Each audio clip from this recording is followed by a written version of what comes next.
সুমাইয়া মজুমদার আপনি লিখেছেন, কারোর সাথে অন্যায় করে তার থেকে ক্ষমা চাওয়ার পর সে যদি ক্ষমা করে দেয়, এই অন্যায়ের জন্য কি কিয়ামতের দিন জবাবদিহিতা করা লাগবে?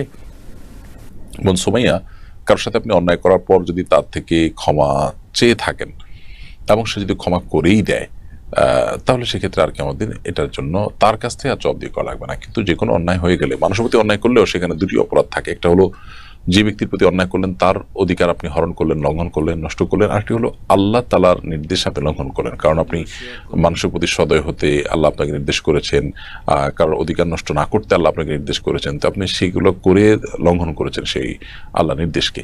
সেরকম কোনো ব্যাপার যদি হয়ে থাকে বা সেরকম বিষয় তো অবশ্যই এখানে ছিল, কারণ আপনি কারোর হক নষ্ট করেছেন মানে আল্লাহ নির্দেশ লঙ্ঘন করেছেন, বান্দার নির্দেশ লঙ্ঘন করেছেন। সো বান্দার কাছ থেকে মাপ চেয়েছেন, আপনি আখিরাতে তার জন্য আর জবাবদিহি করতে হবে না, কিন্তু পাশাপাশি আল্লাহর কাছেও আপনি মাপ চাইতে হবে, তওবা করতে হবে। দুইটাই যদি আপনি করে থাকেন এবং আপনার তওবা কবুল হয়, ইনশাআল্লাহ আশা করা যায় কিয়ামতের ময়দানে আপনার এর জন্য আর জবাবদিহি করতে হবে না।